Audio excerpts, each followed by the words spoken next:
Hi, folks. Sorry to be so late.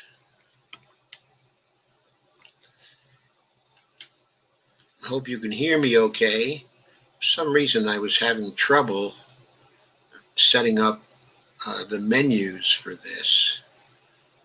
I also won't have time to share tonight because it's late. And so I'm just going to go ahead and do what I'm going to do as soon as some of you start to show up. There's Dolores. Hey, Dolores, how are you? It's great to see you. I've been watching, of course, the town hall, the Force the Vote town hall. I'm involved in an action myself about forcing the vote, but more than simply for Medicare for All, but including Medicare for All in our Force the Vote. Hey, Troy, how you doing? Okay. Yeah, I had been watching Force the Vote, actually right up until the last minute. And then, of course, I tried to rush the setup, and I had a little trouble getting through the menus. They seem to be out of sync when I checked on whether they should be public or not. That either my Facebook was public and my YouTube was not, or my YouTube was public, my Facebook was not, and I went back and forth, going through the menus 3 or 4 times before I actually got this done. So I was about 12 or 13 minutes late the scheduled time. Yeah, the town hall was great. Now, what I first want to address with respect to the town hall is since it was great, what does it have to do with our campaign, which has involved 2 hashtags? We have a Twitter campaign going also, but that is myself and a team of people, including myself, also Lana Dell and Ramona Masacci, and also Pepper, Oceana Lewis, Adam Singer, okay, and a number of other folks have been involved in a Twitter campaign. We've been kind of trending from time to time after a tweet storm that we did just yesterday. And so it's been so far a fairly successful campaign. But basically, the question I'm raising is, what does Jimmy's Force the Vote campaign have to do with our campaign?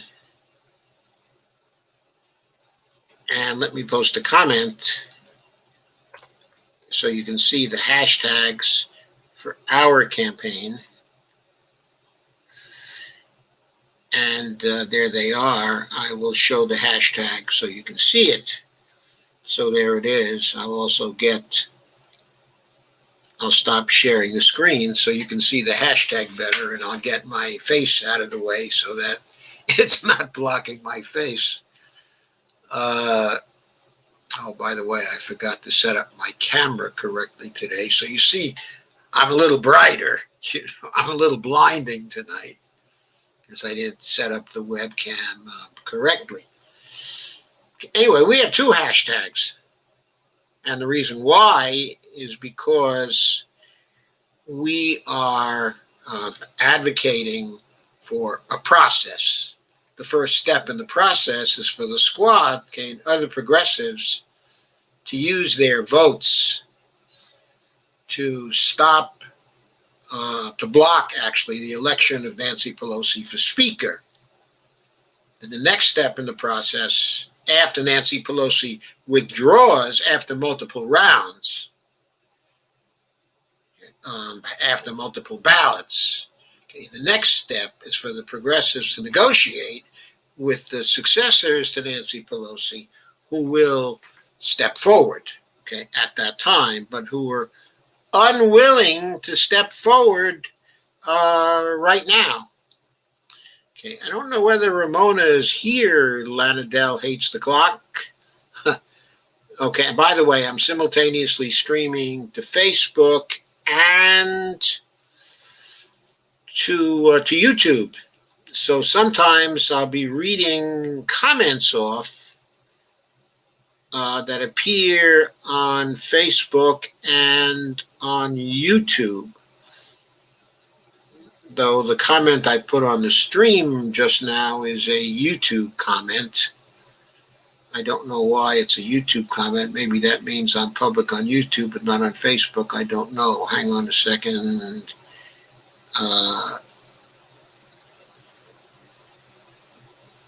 Anyway, looks like I'm public on Facebook too, as far as I can tell. So I hope that's right. But anyway, what it has to do with our campaign is that every argument that they've made at the town hall tonight, if you saw the town hall, and the arguments in the town hall were really wonderful, but they support our position every bit as much as they support the Jimmy Dore position.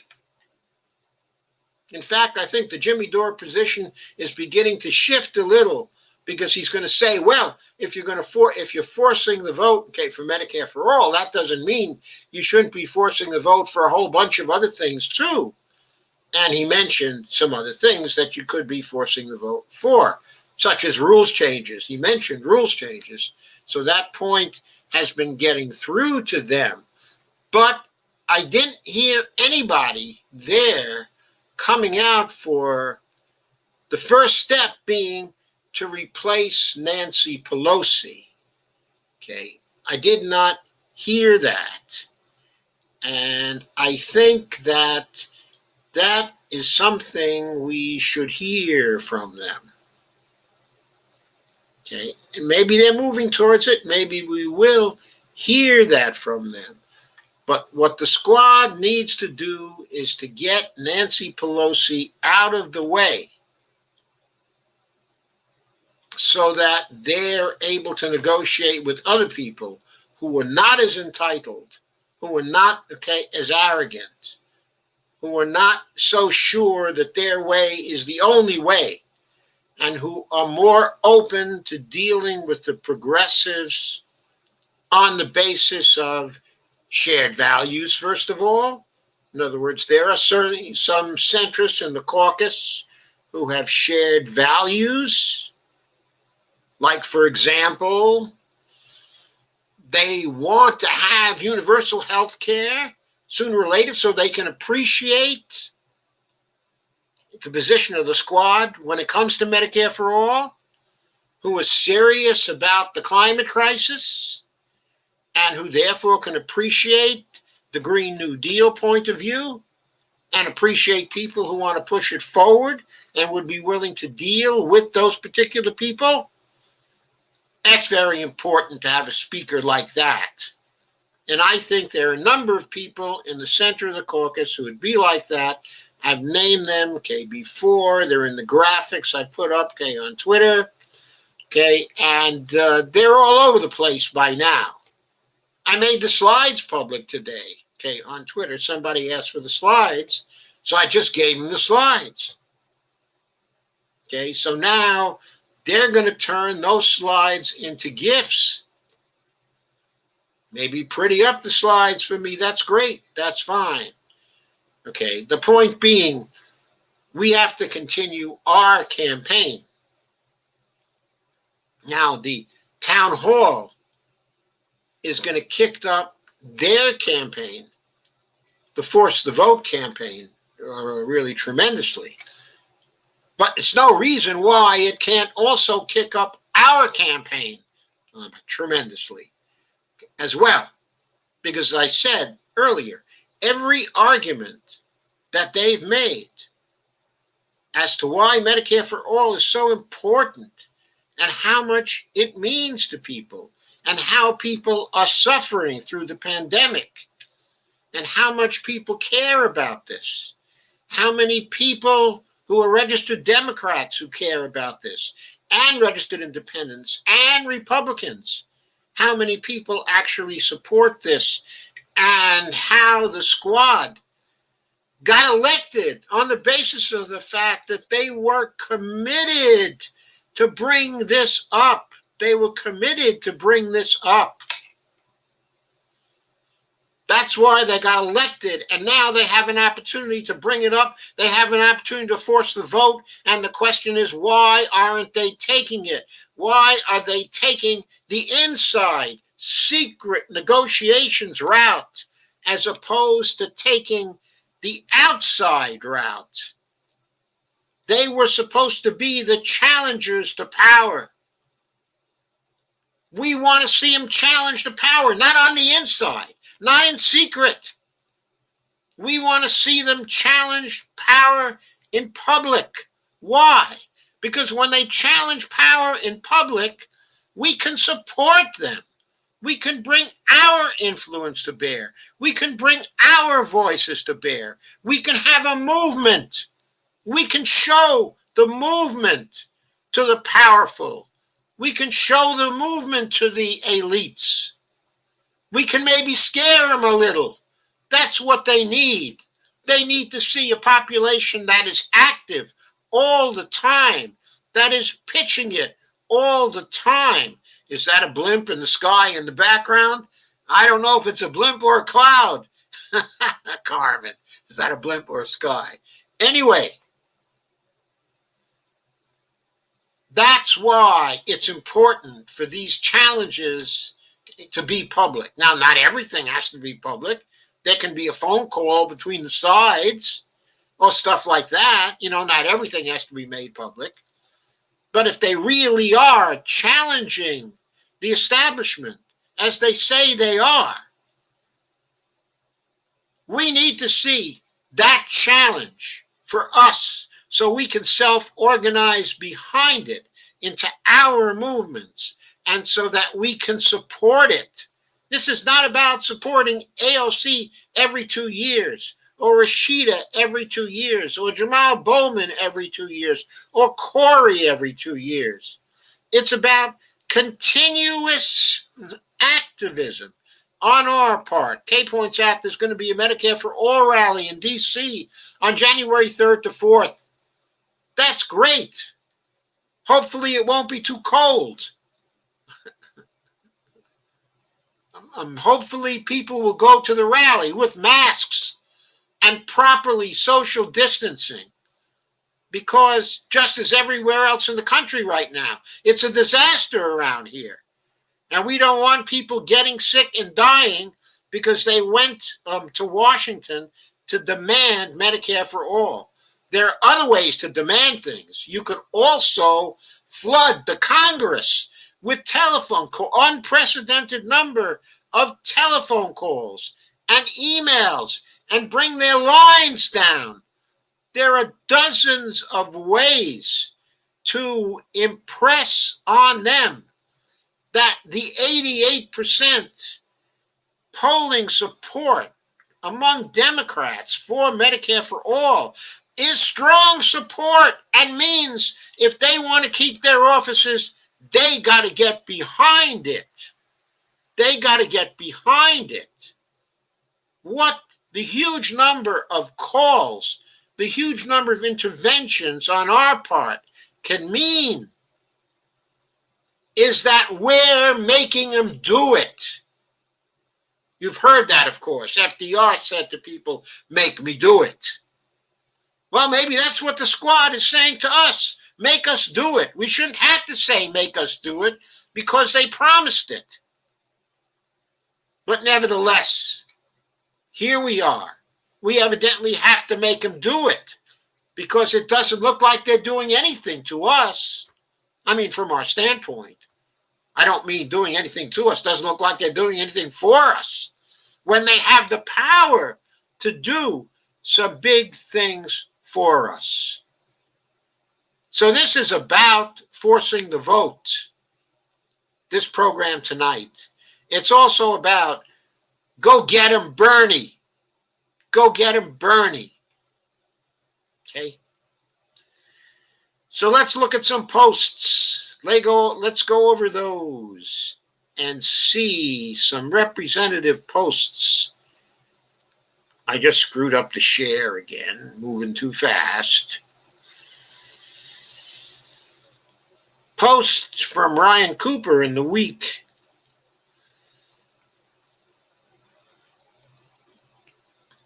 Sorry, this will get better. You'll be able to see this. The ad will disappear. $2,000 checks are good, says Ryan Cooper. I like the Ryans. Ryan Cooper, Ryan Grimm. Also, I'm a Ryan Knight. Seem to have a good thing going with the Ryans these days. Anyway, unleash the Sanders. So plotted Senate Democrats who have fueled Vermont Socialist Senator with a healthy serving of Cabot Extra Sharp, which I believe is a Vermont cheese, isn't it? I don't eat too much of Cabot Extra Sharp because cheese is not on our diet. But in the days when I used to eat cheese, I seem to remember it was a pretty good cheese. Anyway, clad him in darn tough armor, aimed him at Senate Republicans, and pulled the trigger. Now that a supermajority in the House of Representatives passed a bill giving $2,000 checks to most Americans, topping up the $600 payment included in the recent pandemic rescue package, Bernie Sanders will reportedly filibuster the veto override of the recent military funding bill with the backing of the Democratic Senate caucus. And he's getting some of the others, getting support from Ed Markey, getting some support from Sherrod Brown, even maybe getting a little support from, God forbid, Chuck Schumer, one of the most unexciting people in the world. But anyway, we have those guys pitching in, so it's not Bernie alone.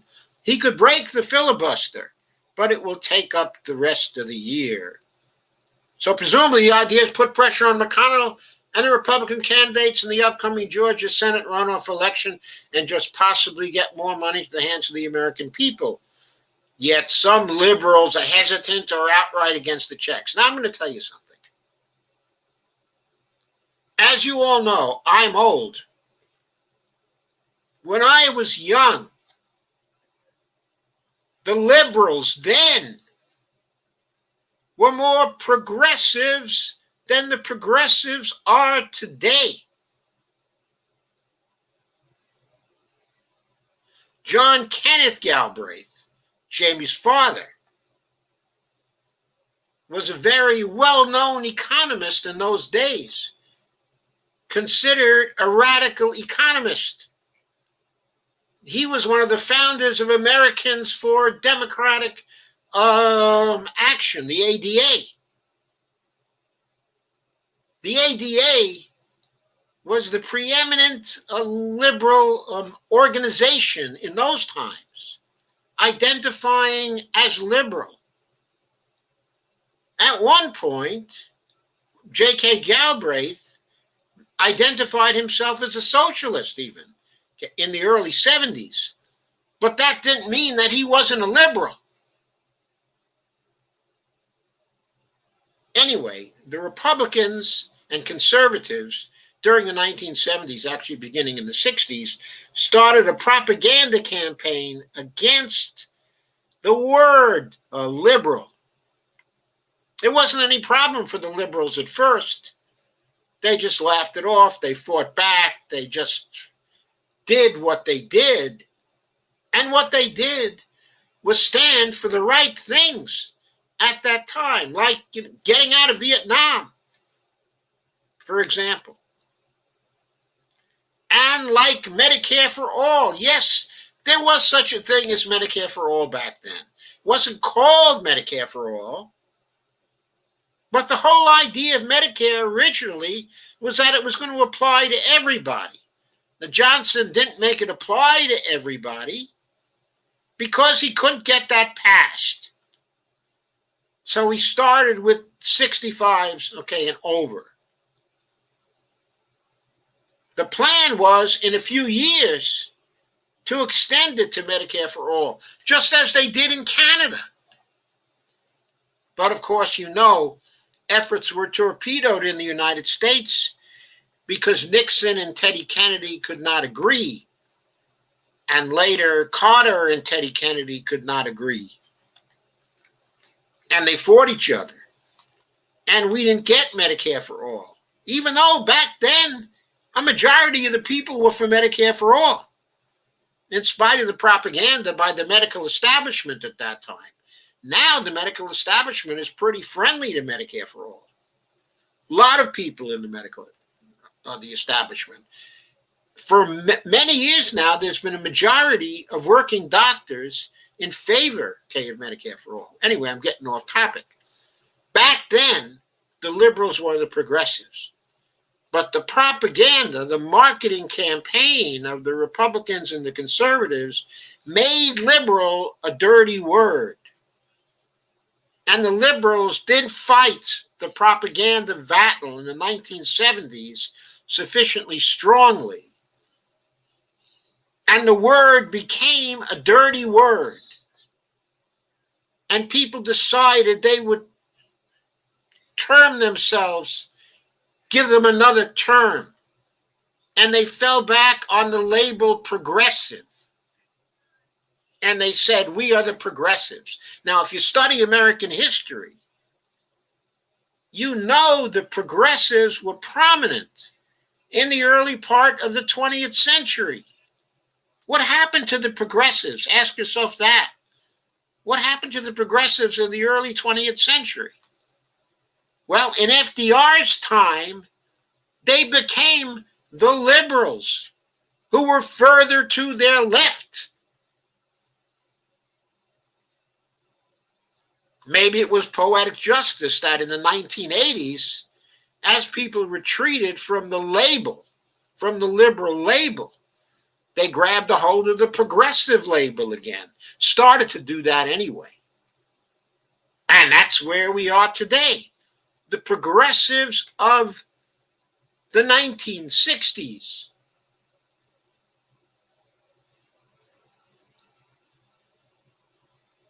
Were non-existent. They all were liberals. The liberals of the 1960s became the progressives of the 1990s, and the 2000s. Someone like Larry Summers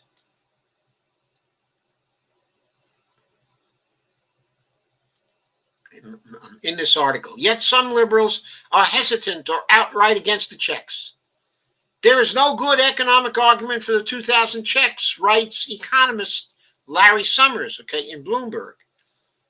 In the 1960s, no way Larry Summers would have been considered a liberal, because no liberal in the 1960s, if there had been a need for it, would have resisted the idea of $2,000 checks, or at least the monetary equivalent in 1960, which was probably around $600 checks or something like that. It wouldn't have been a big deal for liberals in those days. In other words, Larry Summers is no liberal, except in Bloomberg. He's no liberal. He's a damned right-winger. That's what he is. Anyway, labels aside and stuff like that. He's no liberal. We shouldn't be letting him even grab that particular label. I have a friend from New York. She's a social media friend. And her handle is actually Libby Liberal. And she has been for Medicare for all for years and years and years. And she's been knowing what MMT has to say since 2010 at least, and is supportive. She was a supporter of the Occupy movement in New York, an activist supporter of that movement. She tweets today under Libby Liberal. That's her handle. We wouldn't call her a liberal today. We call her a progressive. But she is old enough to remember that liberal once stood for Franklin Roosevelt and Eleanor Roosevelt and the New Deal. Larry Summers doesn't stand for that. Not for that. He's a frickin' Wall Street Republican is what he is. Anyway, beside the point. Paul Krugman is more measured in the New York Times. Sorry about the history lesson, folks. Arguing that a better focus would be, quote, on enhanced unemployment benefits for the millions of workers who, thanks to the pandemic, have no income at all. In the Washington Post, Catherine Rampell, who, by the way, I have some columns on her a few years back. In fact, they're on New Economic Perspective site, okay, if you want to look at them. But anyway, Catherine Rampell frets that checks are not a terribly efficient use of resources, unquote. Ryan Cooper says these objections are wrong. The checks are good and the Senate should pass them with all speed. To start with, it's important to note these checks won't be going to the wealthy because they're already means tested. Indeed, they are necessarily based on people's 2019 income. But many people who should be eligible now due to job loss will be left out. It would be smarter and simpler to give the checks to everyone and recoup the payments to the rich on the back end through taxation next year. Absolutely. Absolutely, this would be a better thing to do. More importantly, neither Summers nor Krugman nor Rampell note the fact that unlike the expanded unemployment insurance they say is a better option, checks include the large number of low-income people who are not eligible for unemployment because they do not work. What about those people? Larry Summers is never interested in those people. They're too poor. Krugman is never interested in those people because they don't support his plutocratic lifestyle. Nor Rampell, who when she first came to New York, or was it Washington? I forget which one it was she came to. I think it was to New York. Her parents were wealthy enough to buy her $1.5 million condo. Anyway, who are not eligible for unemployment because they do not work. As Matt Bruenig has shown many times, such people account for a huge portion of the poor, and especially the very poor, because poverty is overwhelmingly driven by people unable to work. In 2016, roughly 70% of poor people were children, elderly, disabled, or caring for others, people who will mostly get checks. A cool 2000 would be a great boon to poor people, ill-served by America's crummy welfare state. Ryan's completely right about this. Completely right. And what about a family? The final version of this bill that we're trying to get through the Senate now has $2,000 for everybody. What about a poor family with 2 children and 2 adults? They would get $8,000. That's a great boon to that whole family. You know how ill-served that family is to the crummy welfare state we have now. This is a boon to people on Social Security who still have their spouses and who are pretty much living on Social Security. You think $4,000 is not a great boon to them? It is. When considering the middle and upper middle class who don't need the money, the fact is the top 1% have been absconding with the lion's share of income growth for the past 40 years. A $2,000 check will barely make a dent in that rigged income distribution. It's fine, says Ryan. Yeah, it's not going to cause inflation.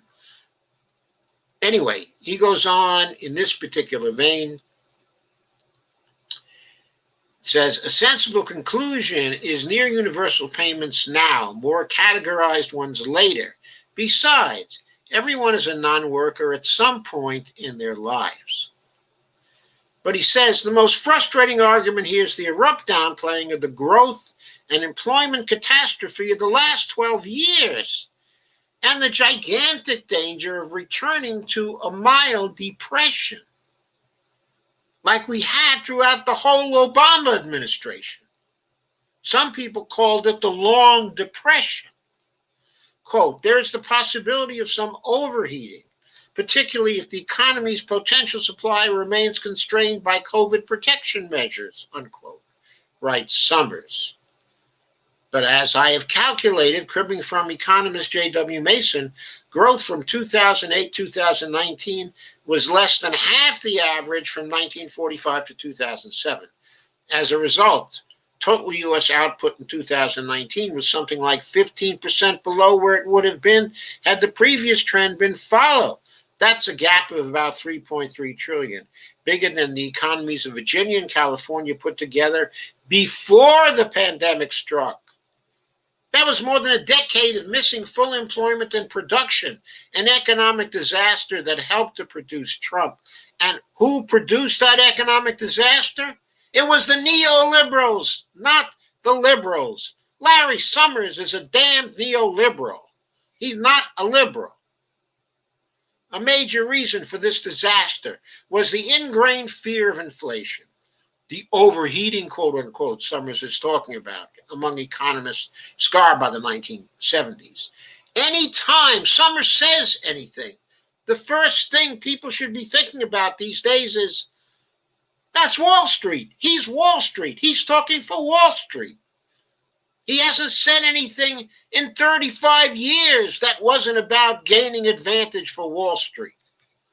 The conventional wisdom before 2008 was that wage increases should be viewed with suspicion lest they touch off a wage price spiral, and the Fed should start hiking interest rates before inflation was seen, lest the dread inflation expectations get baked in. Except in reality, one cannot know with any certainty where full employment lies, and if you get it wrong, you will strangle jobs for no reason. Back in 2015, for instance, the Fed was estimating the economy can only handle unemployment of about 5.4%, which is why it started raising interest rates that year, albeit slowly, and it later reversed course.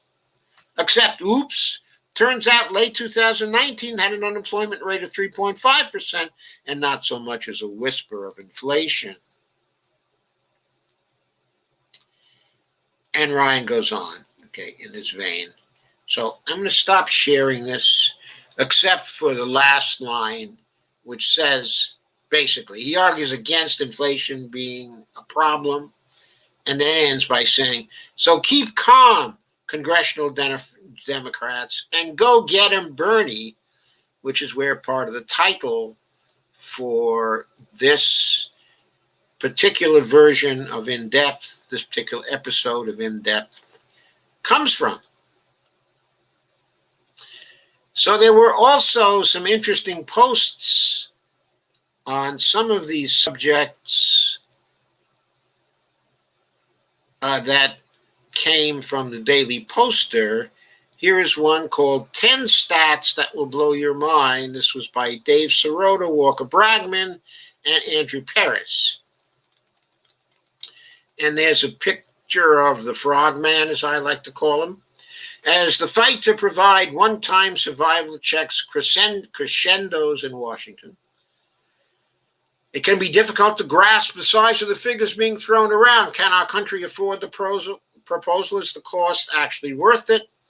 Let's look at the economic and social devastation unfolding throughout the country. Even before the pandemic, 40% of Americans were struggling to afford at least one basic necessity. And a stunning 78% of full-time workers were living paycheck to paycheck. According to figures from 2017, 500,000 people were counted as homeless in 2018 alone. The pandemic's made things worse. In the spring, 22 million jobs were lost, which could take as long as 4 years to recover without significant relief. Because why? Because without significant relief, the consumption power won't be there. The sales won't be there. Sales drive the economy.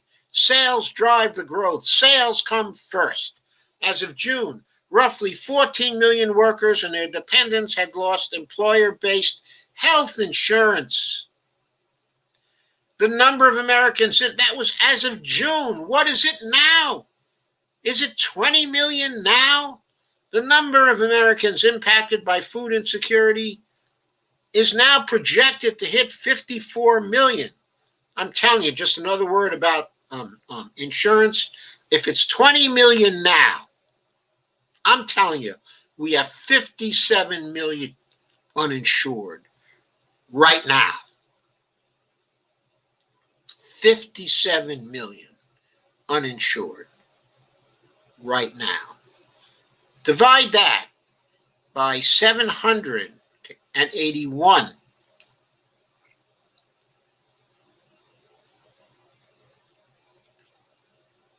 And you will get an estimate of the actual fatalities due to lack of insurance right now. Divide 57 million people by 781 and tell me how many thousands of people that is that are fatalities each year, or that would be fatalities each year due to lack of insurance under the present system. When we first made another serious effort at healthcare reform in 2009, they were estimating there were 45 million people who were not covered. And they estimated that 1 in 1,000 would be fatality. So they're estimating there were 45,000 a year. But that figure of 45 million, that was a figure from 2005, not from 2009. There were more uncovered in 2009 than in 2005. So the deaths were higher. That's when we started to pass a reform bill. We got one in 2010. That cut down the number of uninsured, the Affordable Care Act did, from the roughly 48 million or so that exist, or 49 million that existed in 2009, to roughly 30 to 33 million by 2016 when the Obama administration was finished. So there was progress, but he left 30 million people on the table, uncovered, 30 to 33 million. Then Trump whittled down the number of people who were covered. So by the end of the Trump administration, there would have been far more people uncovered even without the pandemic, but then we had the addition of another probably 20 million people due to the pandemic. Anyway, the number of Americans impacted by food insecurity is now projected to hit 54 million, up from 35 million pre-pandemic. More than 14 million American households are at risk of eviction, and more than 336,000 Americans have died from the virus. Well, we know from looking at the Worldometer site, that figure is way over 350,000 now, more like 355,000 who have died from the virus. 1 in 10 adults and 1 in 4 young adults, I should emphasize, by the way. That's according to the official figures. It's also known that 75 to 100,000 more people are dead that have not been directly attributed to the virus. And we get that from looking at how much greater the number of deaths this year in the preceding 12 months are compared to 12 months ago. Comparing the present deaths over the last 12 months to the previous period of 12 months, we know that the figure is more like 425,000 or something like that. And what else has intervened other than the COVID pandemic? So that's the real toll of COVID thus far. 1 in 10 audits and 1 in 10 adults and 1 in 4 young adults have considered suicide in the last year. and violent crime has risen across the country. One recent study warned the pandemic was creating fertile ground for terrorist recruitment by inspiring angst in millions of people and incapacitating major functions and institutions of world's societies. So with all this in mind, can the world's richest nation afford one-time $2,000 survival checks? Should Congress filibuster the defense bill for as long as it takes to force Mitch McConnell to allow a vote on the aid? Is there a double standard at play when it comes to government largesse for rich people and support for everyone else? Are 2,000 checks good policy? Is Congress even listening to the public? Read these 10 stats, then you decide. I'm not going to go through the 10 stats because my time is running short, but you have the link and you can go through them. And you will find that these 10 steps are a very good argument for concluding that we need this $2,000 check legislation, and that this legislation is favored by 78% of Americans. Yet there are some pundits who insist that the proposal is divisive. It's divisive because the people who run Congress do not want it. The people who donate to Congress do not want it. It's because this proposal is about class war. And most of us have been losing that class war. They've been winning that class war. They don't like it when we get a victory in the class war. And that's how we know we should definitely do everything we can to force the vote on this stimulus check bill. Force the vote has also come to mean forcing the vote on the stimulus check bill. It also means forcing the vote on replacing Nancy Pelosi. It also means, of course, forcing the vote on Medicare for all. And here's Dave again on yet another piece. And let me share that with you, because Dave has been writing up a very salutary storm lately. Dave Sirota, this is. Georgians are starving. Their millionaire senators refuse to force a vote. And yes, they had been refusing to force a vote. They'd been soft peddling it. And they were making little bitty moves towards it. But in the last day or so, since this was written, they have come out front, and they're now publicly demanding passage of the $2,000 checks. But what Dave Sirota says is that Loeffler and Perdue are in a position to immediately end this battle for the stimulus checks right now if they chose to actually use their power. Senator Mitch McConnell may want to own the libs and economically push his own destitute state by blocking the $2,000 check. But an even bigger priority for him is holding on to his job as majority leader. But he can only do that if the Georgia incumbents win re-election.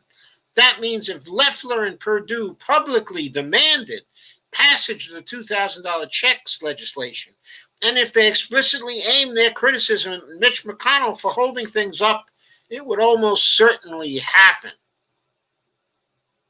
I think David's right about this. Now, they've come out today explicitly in favor of the $2,000 checks, saying they would vote for the $2,000 checks, but they have stopped short, as far as I've been able to hear or see, any criticism of Mitch McConnell. They haven't gone that far in criticizing Mitch and holding it up. Now, Mitch, of course, has made a move. He's introduced a bill for the $2,000 checks, but he's tied it to the poison pills of repealing Section 230 of the Communications Decency Act, just getting rid of that, letting the platforms be held but legally responsible for what appears on the big platforms, Facebook and YouTube and Twitter being the major big platforms. Okay. Now, some people have come out, like Zach Carter of HuffPost, and have said, trade for Section 230. Get rid of Section 230. We don't really know how getting rid of it would work, but if it works in a bad way and it's an absolute dud, then the Congress next year can just put it back in or put in something like it back in. It really won't be a problem if repealing it is a big bust. And if it turns out it's not so bad, then it's easily worth trading that for the $2,000 checks, even if that's something Trump wants. What's such a bad thing to give him that? We don't know that it would be a bad thing. We know that the deep state doesn't like the repeal of Section 230. They want to have it in there so that the major platforms will be free to continue to support the establishment. We know that is what's going on here, but that should not be bothering the progressives. There's no reason why the progressives shouldn't be moving to support the $2,000 checks, even with the poison pill stuck in there. Now, John Cornyn today started talking about the liability provisions for corporations, getting corporations out of the liability. No Democratic senator that I heard stood up to him and said, hey, Cornyn, that would be giving the corporations a license to murder their employees. That's never going to happen on our watch. You can just forget that. We're not going to let you murder the employees of the corporations. That idea is not only dead on arrival, it is morally bankrupt. That's not getting in this $2,000 bill. And if Donald Trump wants to put that in this $2,000 bill, we're going to say to you, and we're going to say to him, we're never going to let you set up conditions in your corporations that will murder your employees. That's not something we're for. That's not something you're going to get. I'll bet if they take that kind of a position, and if they tell that to John Cornyn on the floor of the Senate and any other Republicans who ever suggested again that they're going to shut their traps. Up until the last few days, Loeffler and Perdue have not made unequivocal statements fully supporting the bill. In fact, Perdue was previously opposed to direct aid. Only today did Loeffler meekly say that she would vote for $2,000 checks, and Perdue tweeted a similarly muted statement of support. I think they've gotten louder about that. But they're not saying they're going to back Bernie Sanders' move to force a vote.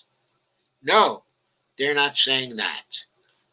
The Georgia senators have let $2,000 checks stall as their state suffers.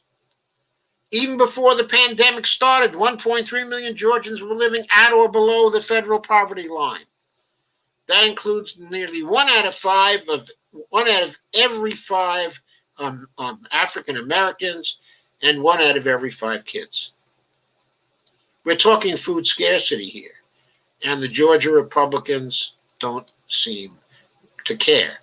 They clearly feel the heat, but keep your eye on the Georgia incumbents.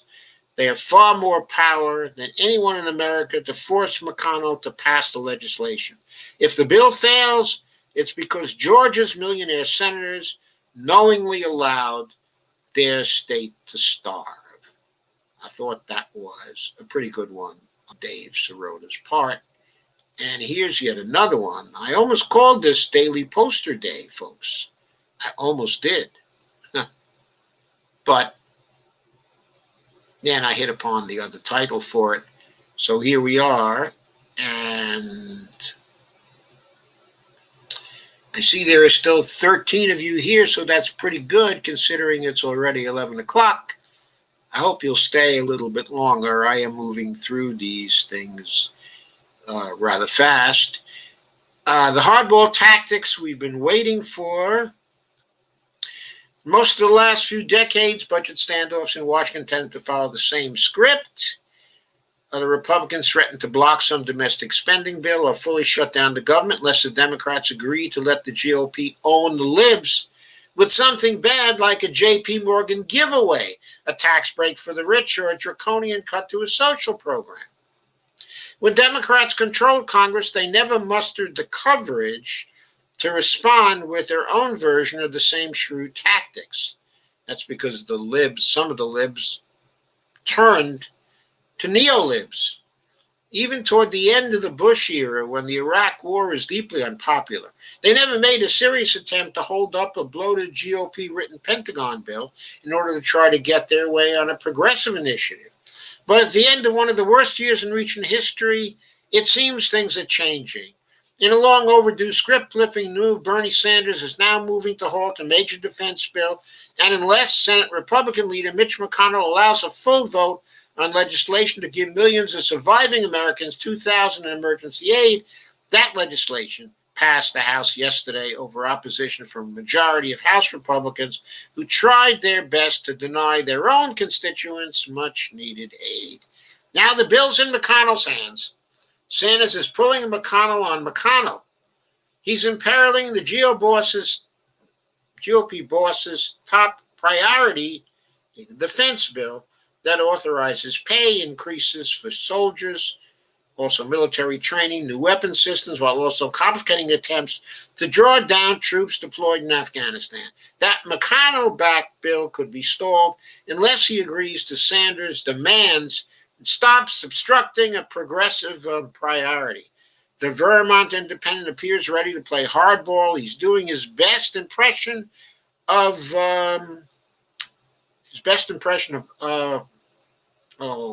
Mark Maron's cameo in Almost Famous, effectively screaming, quote, "Lock the gates," unquote, and threatening to force Senate Republicans to remain in Washington. And the American Prospect reports Bernie Sanders is prepared to make life very miserable for Senate Republicans if they do not put a clean vote on the floor to increase one-time emergency payments to most Americans approved in the recent COVID relief package from $600 to $2,000. Sanders has the procedural means to keep the Senate in session all the way to New Year's Day, inconvenience senators of both parties, particularly the incumbents from Georgia, who are in their final full week of campaigning for runoff elections on January 5th. The Senate operates on the principle of unanimous consent. It's not impossible to get things done if one senator objects, but it's quite a bit slower. The people in the majority need to hold votes and waste time to muscle past an objecting senator. For this reason, Sanders can prevent quick passage of the defense bill override, the only thing McConnell really wants to accomplish in the last week of the Senate session. By the way, they could have done the same thing with respect to Amy Coney Barrett's nomination and postponed it until past the election. But they never did that. They never did that. For some reason, they didn't have the guts to do that. This ramps up pressure on McConnell to just hold the vote on the $2,000 checks. Senators don't want to be stuck in Washington on New Year's Eve or New Year's Day if they can prevent it. Question: why didn't Bernie hold them up then, threatening to keep the senators in Washington so they couldn't go home and campaign? He could have organized a filibuster to do it back then. then maybe the Democrats would have won more Senate seats. And we wouldn't have had to worry about this damned runoff in Georgia. Hell, maybe the Democrats would have won Georgia outright if those two senators had been kept in Georgia back then, because they had to be around for the Amy Coney Barrett fight. Anyway, that's ancient history now, but it's hard to predict the outcome here. The prospect notes that Senator McConnell can deploy some nasty countermeasures of his own to complicate things. Meanwhile, Sanders may currently have support from liberal stalwarts such as Ed Markey. Boy, he became a stalwart quick in the last year, right? But Democrats have traditionally played the feckless Washington Generals to McConnell's Globetrotters. They have. Maybe no more. Has the party finally found some intestinal fortitude? We're about to find out. Evidently not in the House. They haven't found that fortitude in the House yet. Of course, up until this point, Democratic congressional leaders have embarrassed themselves, allowing Joe Biden's ancient austerity ideology and Kamala Harris's sudden silence to convince them to avoid driving a harder bargain with Mitch McConnell, even as Republican President Donald Trump gave them political cover to demand more.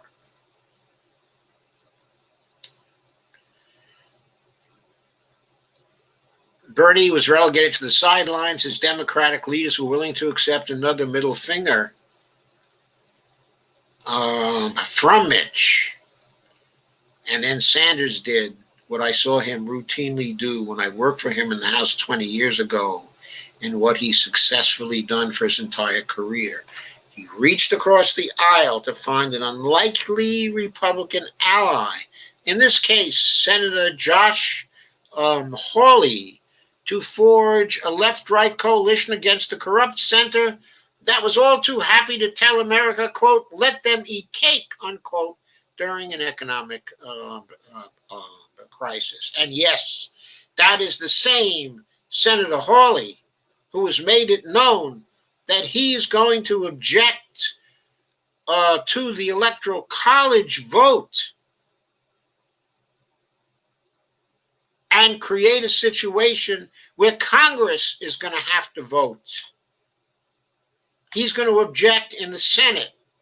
And Mo Brooks of Alabama is objecting in the House, forcing Congress to consider Donald Trump's claims that the election was fraudulent.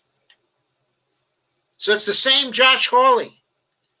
On the one hand, he's offering the $2,000 checks.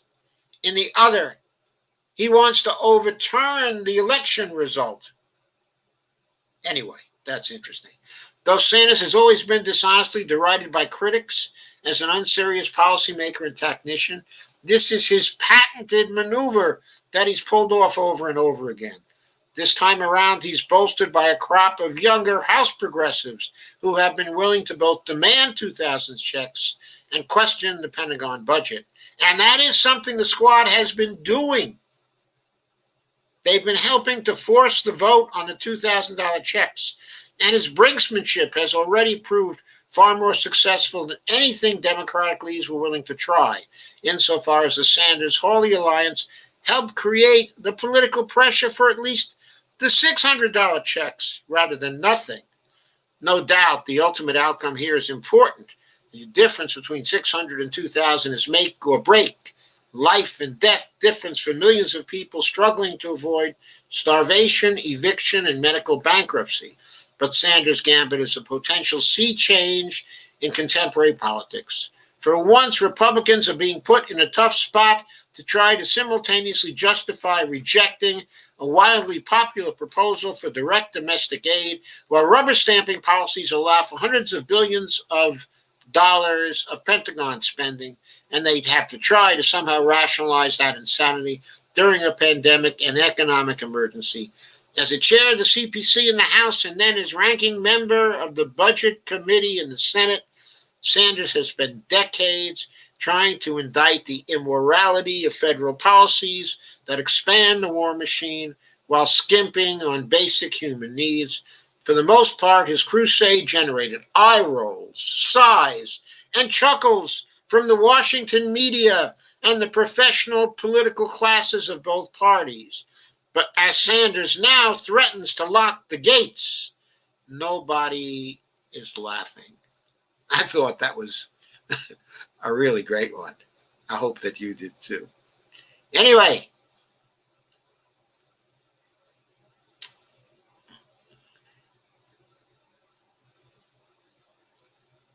let's see. There was another one by William Rivers Pitt from Truthout. Okay, it's fairly short. It won't take me very long. So, Trump stimulus and defense shenanigans are having ripple effects in Georgia. This is the side of this politics question. Okay, it's the side of go get 'em Bernie and the side of force the vote that's having an impact, okay, in Georgia.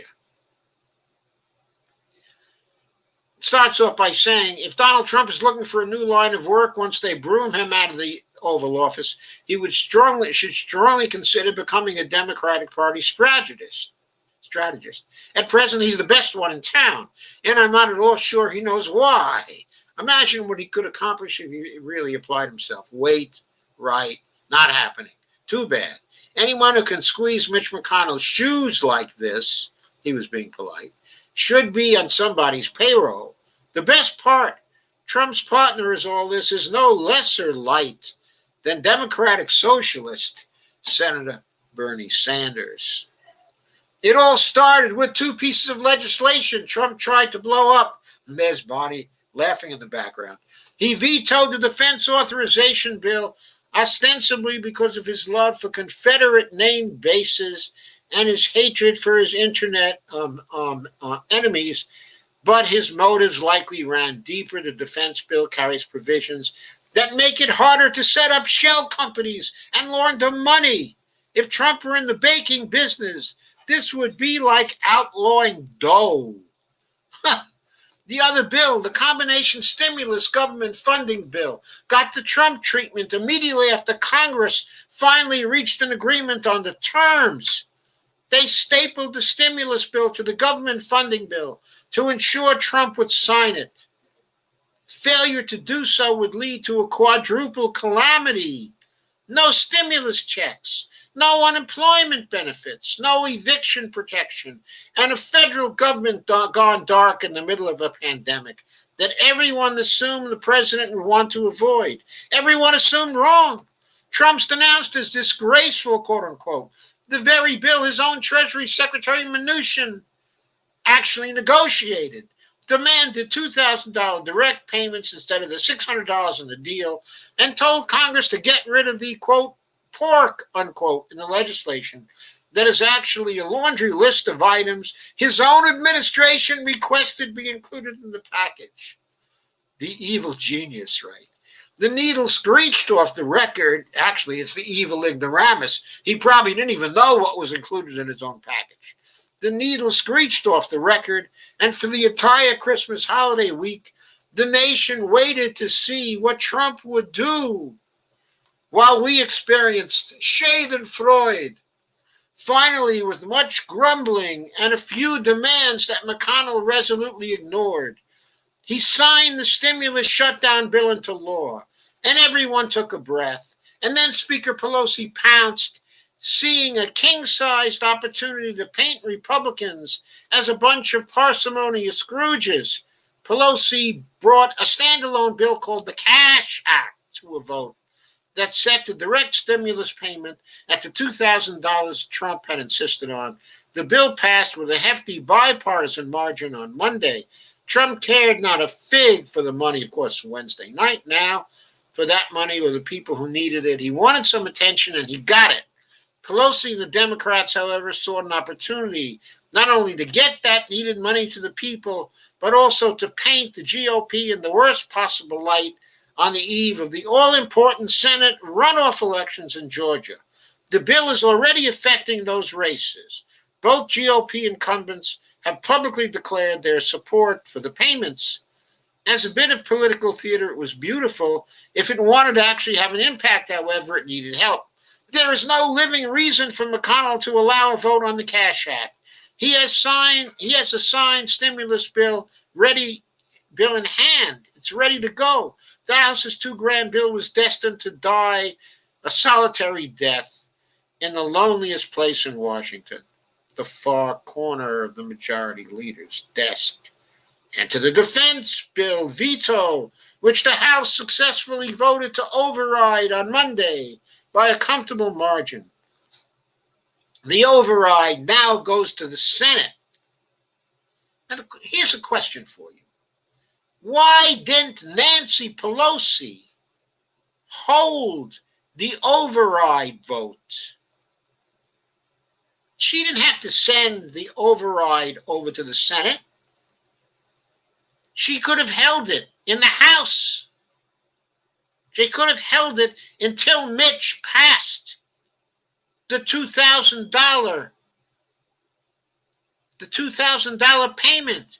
She could have held it over his head, insisting she wasn't going to send the override up to the Senate until Mitch McConnell passed the $2,000 bill. You want to get Mitch to pass the $2,000 bill? That was the thing to do. But Pelosi, in her usual resistance mode, lack of resistance mode, did not think of that. She was probably too busy inspecting the ice cream in her wonderful refrigerators. The override now goes to the Senate. These are incredibly perilous political waters for Republicans. Behind curtain number one is a stinging rebuke of their president. And behind curtain number two is the failure to pass a military fund bill. Something. No good Republican wants on their resume. And then Bernie Sanders came down the mountain. The Vermont senator is threatening to filibuster the veto override unless Senator McConnell allows a straight up or down vote on the Cash Act. Classic pincer move. And it's all thanks to Trump. How's it feel, Mitch? This week on the Senate floor, Mitch McConnell wants to vote to override Trump's veto of the $740 billion defense bill and then head home for the new year, unquote, said Bernie in a statement. Quote, I'm going to object until we get a vote on legislation to provide $2,000 direct payment to the working class. Let me be clear. If Senator McConnell doesn't agree to an up or down vote to provide the working people of our country $2,000 direct payment, Congress will not be going home for New Year's Eve. Let's do our job, unquote. It does not sound like he is bluffing. By the way, as you all know, New Year's Eve is tomorrow. And now Trump is getting all kinds of attention in all the wrong ways. Quote, that leaves Mr. McConnell with the tough call of barring a vote as Democrats bang away in TV ads in Georgia against GOP incumbents David Perdue and Kelly Loeffler. Or he can hold a vote, which would split the GOP caucus and upset fiscally conservative voters. Fumed a Wall Street Journal editorial. Isn't that wonderful? You can get a Wall Street Journal editorial to fume. Quote, Mr. Trump's narcissism isn't news, but if Republicans lose the 2 Georgia seats on their majority, Republicans across the country should know to thank Mr. Trump for their 2021 tax increase. Scenarios like this do not come along very often. Senator McConnell and the GOP are in a very tight box today. Every decision is fraught with peril. They can thank their president for the lot of it. Trump's veto, combined with his 11th hour meddling with the stimulus bill, created the seamless opportunity, and the Democrats shot the gap like a party that actually knows what it's doing. It's been a while.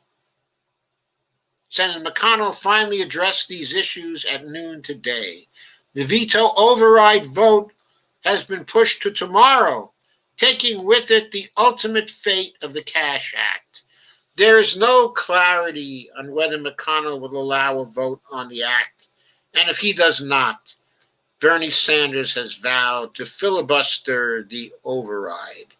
There's more clarity. I think there's more clarity now. I think the clarity is on the side of Mitch McConnell not allowing a vote on the act. So Bernie is going to be filibustering tomorrow, again for sure. And this time I think he's being backed both by Ed Markey and Sherrod Brown. And I wouldn't be surprised if Dick Durbin doesn't get into the act. I mean, maybe after a long period of quietude, it'll finally get his juices but flowing again. I don't think he's been excited about anything as much as this since the nomination of Obama as the Democratic Party's candidate for President of the United States. Quote, Senate Majority Leader Mitch McConnell on Tuesday blocked consideration of a House bill that would deliver a $2,000 stimulus payment to most Americans, spurning a request made by President Trump, even as more Senate Republicans voiced support for the dramatically larger checks. Senator McConnell's move is just the beginning of a saga that's likely to engulf the Senate for the rest of the week. Democrats are pushing for an up or down vote on the House bill, while more Republicans acknowledge a need for larger stimulus checks. If McConnell loses his leadership seat because these shenanigans tip Georgia's races into the Democratic column, I might laugh for 1,000 years. That's what you get, what you always get for trusting Donald Trump. I have to add to this. That's also what you get, what you always get if you trust Senator McConnell. Donald Trump trusted McConnell to get Trump the stimulus bill that Trump wanted before the election. He continued to support the nomination of Amy Coney Barrett. He trusted McConnell to get something done on that so he would have a better chance, for re-election. And what did McConnell do? He went ahead and he confirmed Amy Coney Barrett, and he did nothing for Trump. Now, how could Trump have turned that around? How could he have stopped it? He might not have trusted Senator McConnell. What he might have done instead is to have withdrawn the nomination of Amy Coney Barrett and gave Mitch a phone call and said to Mitch, hey, Mitch, I'll resubmit the nomination of Amy Coney Barrett for the Supreme Court after the election. And I won't resubmit it until you pass a stimulus bill for me before the election. I need to have checks going out with my name on them before the election. Do you understand that, you troll? That's what Trump should have said to McConnell before the election. So Trump wasn't as smart as marketing himself as he thinks he is, because he had the power and he let someone get something over on him. I want to end on a humorous note. I couldn't resist this. I saw this. It was posted by Lana Dell in the Public Purpose chat group. I think it was Public Purpose chat group today. It's an article by Robert Hockett, Bob Hockett. It's called SSRN, Stop Socialism Right Now. Bob says, give the Republicans credit. They've got me thinking. I'm thinking there's too much socialism in this country. Socialized Army, socialized Air Force, socialized NASA, socialized Navy, Marines, Coast Guard, socialized COA, socialized FBI, socialized Drug Enforcement Agency, socialized Homeland Security, socialized predator drones, socialized cops, socialized courts, socialized schools, socialized air traffic control, socialized money, Heck, even the highways, the roads, bridges, and sewage and water treatment plants, you name it, they're socialized too. And don't kid yourself, the gas and electric companies aren't socialist. These regulated monopolies are so heavily regulated, they might as well be called state-owned. And what about that state? It's socialized too. The socialized entity par excellence. What were the founders thinking? Founding a state, as they did. Founding socialism. L'état, c'est moi. That's markety. I'm sorry, that is market monarchy. L'état, c'est nous. That's socialism. L'état, c'est nous in French means in English, the state is us. That's socialism.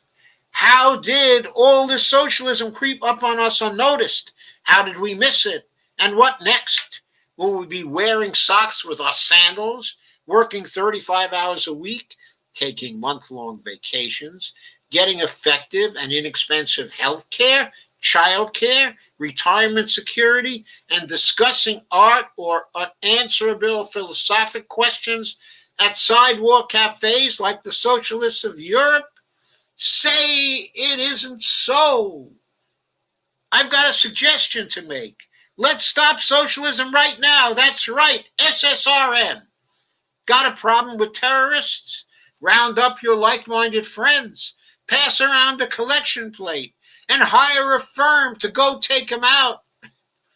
Worried about drugs or drug dealers? Same story. Find a company to pay to go out and stop people from smoking, inhaling, or otherwise imbibing or doing things you think they shouldn't do or imbibe. Want to take down a monstrous dictator somewhere or stand up against fascist or communist aggression? Very well then, pass the plate. What to put into the plate? Well, not dollars. Those are printed by the government and therefore a socialized currency. Better then to put in the plate what the people you're hiring want. Food, clothing, watches, jewelry, personal services. Let's barter. How about roads, bridges, power grids, courts, crime? Same thing. Let companies compete for our traffic or other business. Let firms lay roads, tracks, bridges, grids, wherever they can buy, or rather barter for land. Then let them compete for our traffic, even if they all run side by side. That might make for an awful lot of payment and a whole lot of wires all over the place, but prices will be lower and will be more free. How about courts, legislatures, cops, and so forth? Easy. Let people buy justice. Somebody robs you. Go hire a private cop to go get him. Somebody injures you. Hire a firm to extract compensation in kind. When private courts and cops have to compete for our business, they'll be more efficient, less expensive, and will be more free. Go back, he should have said, go back to an eye for an eye and a tooth for a tooth. You may say I'm a dreamer, but I'm not the only one. Some people look at the world and say, why, quote unquote. I look at what could be and say, quote, why not, unquote. What I'm suggesting here, it's not so radical. It's even been done before. It's how armies, police, courts, and so forth worked in late Greece prior to the Macedonian takeover, and in Rome shortly before Caesar, with such classical antecedents. Who could object? Now that was brilliant satire. And I thought we should end on that particular humorous note. But I also wanted to remind everybody that the person who is going to get him right now, who is forcing the vote, is the Democratic Socialist, Senator Bernie Sanders of Vermont, who, if this had been a just world, would have been the nominee of the Democratic Party for the presidency of the United States. Would have been, might have been. Wouldn't it have been wonderful had it been? We would be thinking that this year, 2020, had at least some redeeming aspects in spite of the total tragedy, of COVID. So that's what I have to say for tonight. Go get him, Bernie, and force the vote. And let's remember, there are a number of different votes to force. There's the vote for blocking Pelosi. There are the negotiations with the would-be successors. There's the vote for the new speaker to replace Pelosi. Then there are the floor votes for the various things we need that have been already negotiated with the new speaker. There are also the rule changes votes that have to occur, like the repeal of pay-go, and like rule changes that allow an automatic floor vote if a certain number of sponsors is gotten for a particular piece, of legislation. Now, I've previously set this as 10 co-sponsors. That may be a little low. I was thinking about it, a little earlier today. That might be a little too radical because there are certainly always 10 fools in the House of Representatives who could come together, to get any kind, of floor vote, however little sense, it made. I don't know, maybe 10 would work. I don't think it would work. I'd be willing to try. But maybe we could try for 20 and see if that works. When I say works, I mean, you don't want to have the whole business of Congress taken up with floor votes, though that might get money out of politics. If they had to be there for floor votes every day, they might not be able to spend so much goddamn time raising money. They might have to go back, talk to their constituents. That might be an unintended consequence of this, of making the requirement for an automatic floor vote to occur. But you understand, having a rule like that cuts down on the power of the speaker, because other people can create floor votes in the House. They can't just be ignored. Well, I don't know what the right figure is. Maybe it's 10, maybe it's 15, maybe it's 25. I'll tell you this, with 119 co-sponsors for H.R. 1384, it should have long since gotten a floor vote in the House. And I also think this, if the 119 co-sponsors are not sincere supporters, of Medicare for all, if there were a requirement like this, it would quickly weed out the ones who were just co-sponsoring for show from the ones who are really serious about a particular bill and voting for a particular bill.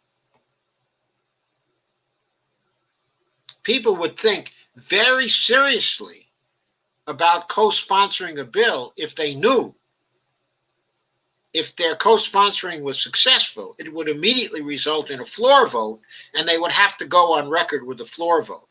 So I think from that point of view, a rule to that effect is a great idea, and one the squad will be able to negotiate, and also one, whatever the figure used, that will democratize the House a great deal. That's what we need right now, as I've said before in other live streams. The House is an oligarchy. We have to break the oligarchy. One way to break the oligarchy, or much of it, quickly and easily anyway, would be this rule for floor votes. That would be a wonderful new rule to have. And then, of course, there are the various committee votes we have to force to get the squad into the committees where they can best serve their constituents and the Congress. So, lots of different votes to force, including, of course, the vote for Medicare for all. But they can be much more effectively forced after Pelosi is replaced. Who should she be replaced by? If I had my druthers, she'd be replaced by Ro Khanna or Pramila Jayapal or maybe Rashida, okay, AOC. But none of us are going to get our druthers. The natural thing to happen is for the successor to be from the center of the caucus. The center of the caucus is to the left of Nancy Pelosi on most issues. It's probably where Jan Schakowsky is. It's probably where Debbie Dingell is. It's probably to the right of Barbara Lee. Might be where Karen Bass is. Those are the kinds of people who are at the center of the caucus. So that's probably what we have a chance to push and to make happen. I believe that all of those people can be,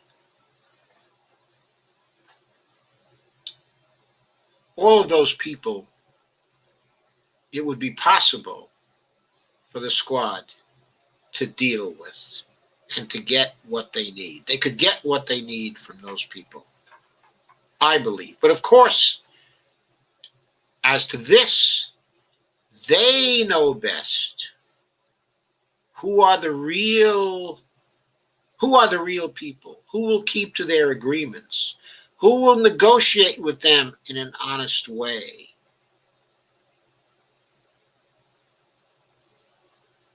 Who will negotiate with them in an honest way? They know who.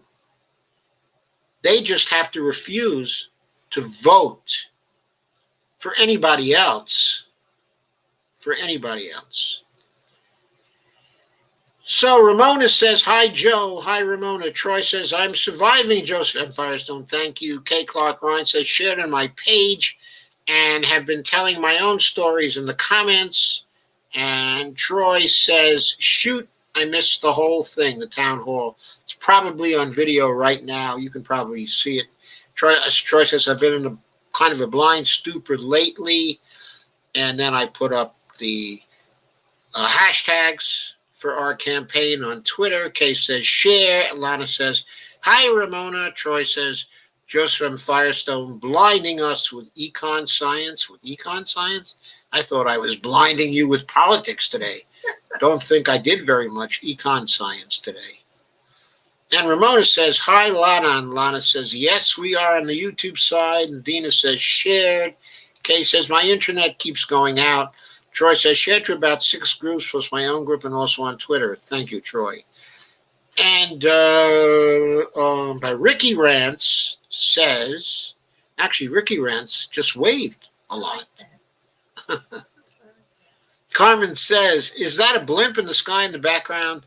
Guess I said something about that before. I don't think it is. I think it's a cloud. And Kay says, going to be a Medicare for All rally in D.C. I mentioned that before. Kim says, great points, Joe. And Carmen says, like today during the filibuster, the Hill live stream, people kept posting the politicians' 202 office numbers. We called and stuffed MMT down their throats in comments. That was great. Troy, switching to YouTube. The more you shove MMT down their throats in comments, the more people start gravitating towards MMT, the more the knowledge gets out. The more the knowledge gets out, the more Republicans will refrain from saying stupid things like we don't have the money. We can't afford it. We got to worry about the debt. The debt is terrible. Troy says, switching to YouTube. Well, wait, hold that thought, BRB. What's this? And your grandkids are going to have to pay for it, whatever. Yeah, now no longer say your grandkids will have to pay for it. Instead, what they can say is, don't worry about it. Your grandkids can pay for it with a platinum coin, a 1-ounce platinum coin. They can pay it off all at once and no problem. Old Gringo says, Troy here. Old Gringo says, I closed Facebook. I noticed. Kim says, I don't agree, Joe. In my work as a community organizer, politicians themselves told me they were more able to fight us when we protest and such. Yeah, I'm sure. I'm sure they think that. I'm sure they think that. But maybe they lied to you, Kim. Maybe they lied to you. Maybe that's what they think.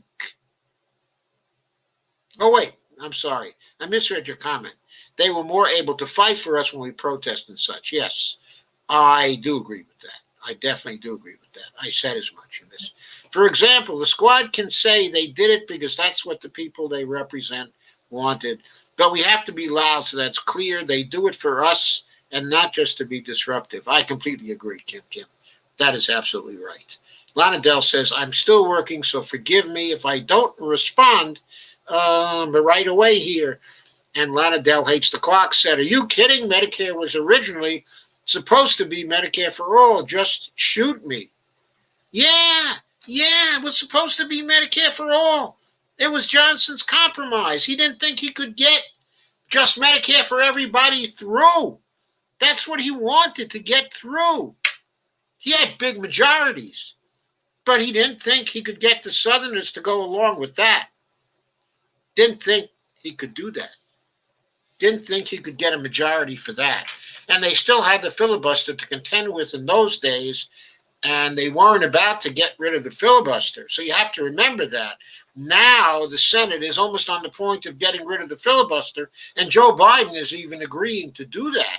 He ran and said he was going to get rid of the filibuster. And Bernie wouldn't do that because Bernie was thinking of doing power plays like the one he's doing right now. I think that's a marginal power play, though. They haven't been able to effectively use the filibuster to stop anything for a very long time. But in the 1960s, they could. Johnson was facing that. Yeah, Medicare was originally supposed to be Medicare for all. There wasn't supposed to be Medicaid. There was just supposed to be socialized insurance. I won't call it socialized medicine because it was never socialized medicine. Harry Truman was for socialized medicine. Harry Truman wanted a national health service like they had in the UK. He was aping the UK. He wanted what Roosevelt wanted, which was a national health service. Carmen says, how interesting. Let's hope the progressives don't get rebranded as faux-gressives. Well, we are about rebranding them as faux-gressives because most of them are faux-gressives, aren't they? And Ricky Rand says, but universal health care became wildly popular for industrialized nations post-Second World War. Yes. Anyone get their $600 check yet? Well, they say it's coming out. I guess we have to check our bank balance today and see if it showed up. Can you pay your rent with it?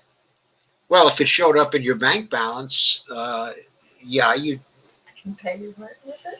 Well, for us, we'd be getting 2 of the $600 checks. We could come very close to paying our rent with it. Couldn't quite pay our rent with it. And Ramona Masacci said, how did the liberals become brainwashed puppets to the establishment, Joe? How did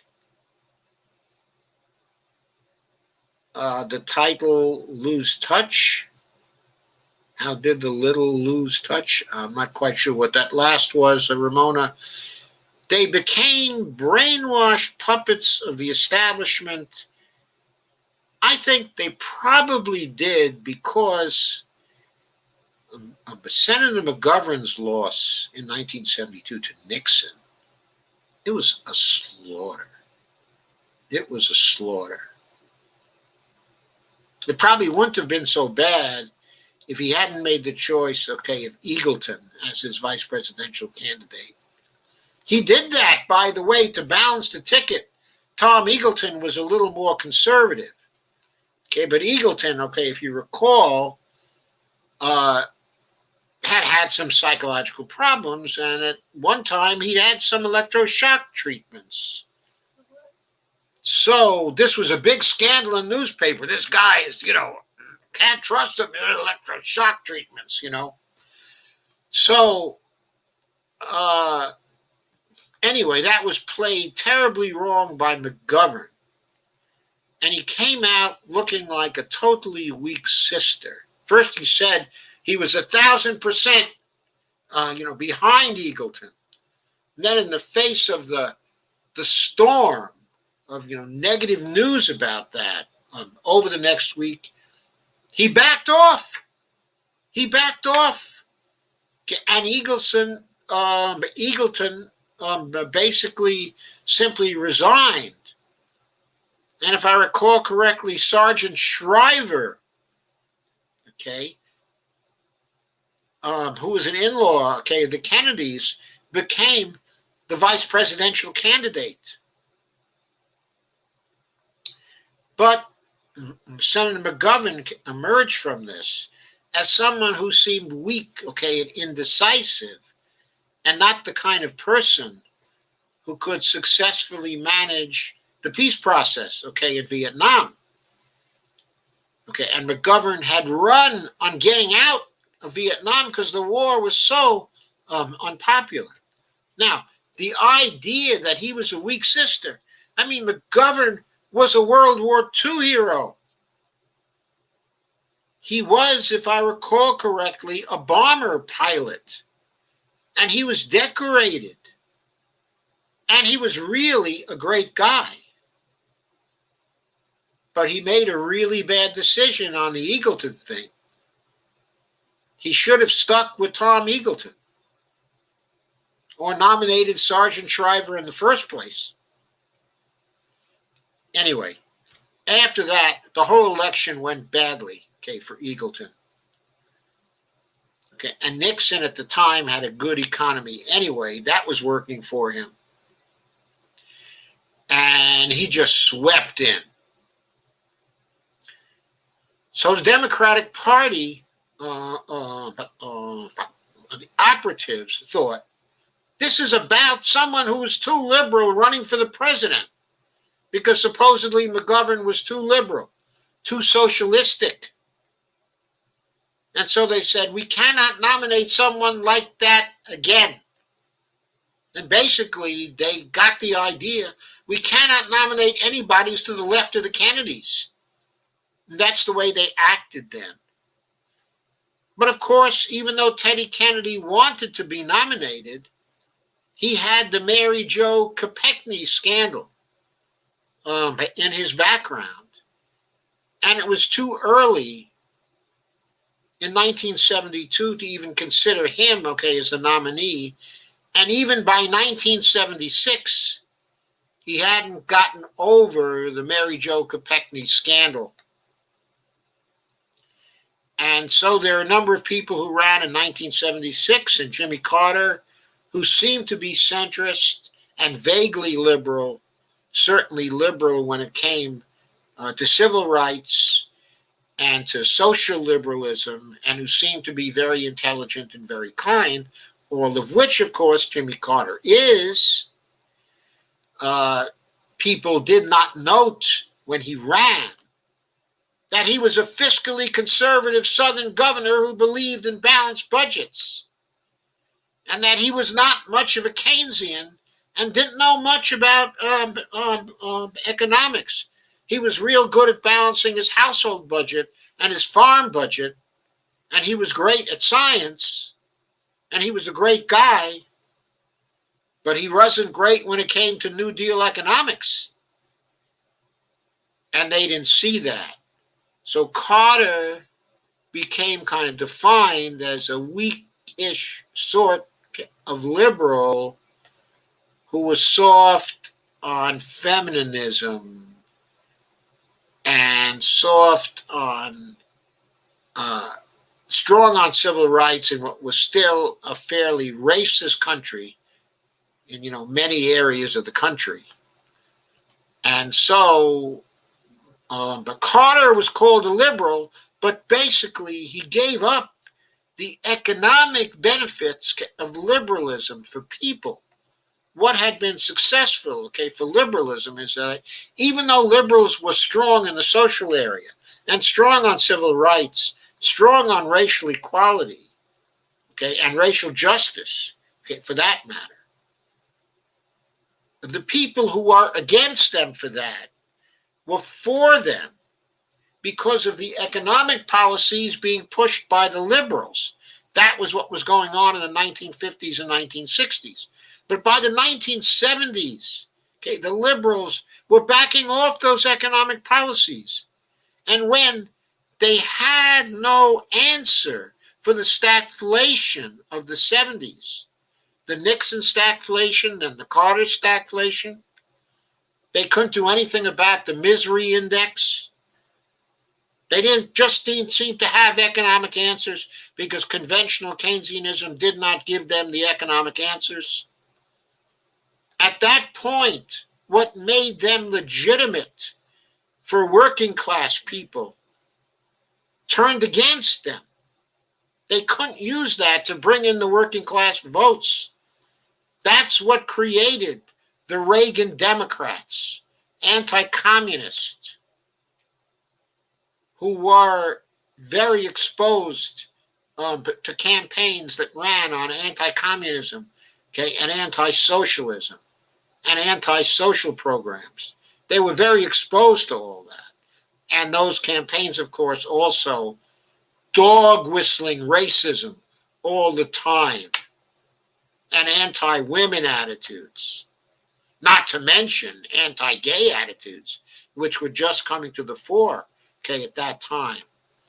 That's how liberals lost touch. That's how people became brainwashed against the ideas, of liberalism.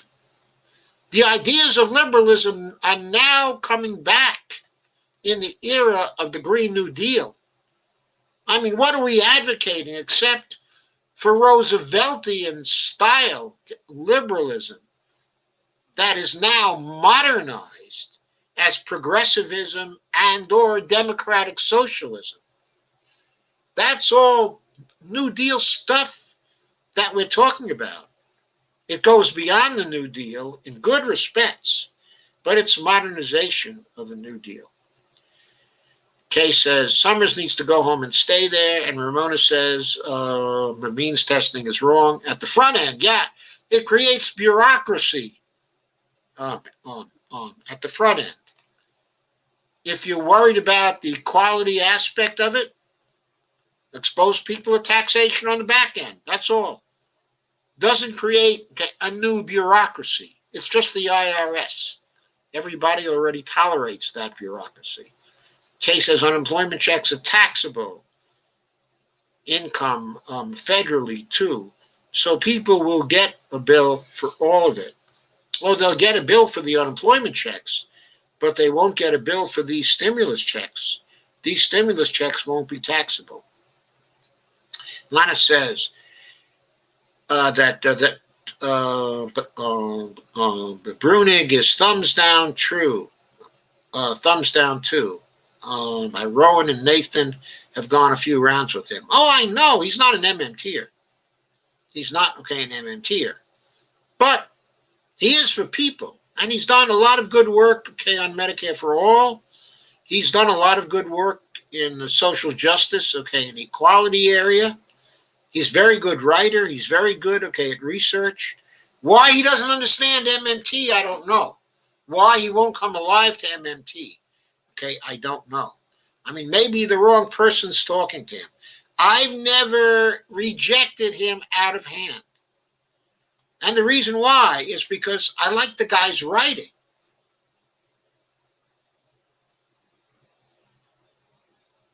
I mean, I like him. I think I like him as a guy. I think he's a well-intentioned guy. If he's a well-intentioned guy whose values are the same as ours. We can persuade him. He's a rational guy, too. We can persuade him. We just got to keep trying and be patient and be nice. Steve Gunn says, sorry, late, forced the vote down their throat. Hashtag force the vote. Hashtag down their throat. Force the votes. Let's change that to plural, not just one vote. Force the votes down their throats. Bonnie says, hi, everyone, at 10:42. And AJ and Gunter say, 1994, Nancy Pelosi wanted Medicare for all. Yes, she probably did. But she probably got her mind changed by Hill and Billary. Carmen says, hi, boo. And Russ says, Larry Summers is useless. He's worse than useless. He's negative. He's an enemy. Kay says, he's a GOP in a Dem coat. Steve says, Larry Summers is an Epstein, a neoliberal. What's an he's an Epstein, but neoliberace. What was that? And Ramona Masacci says, I can't believe we elected Biden that hired Summers.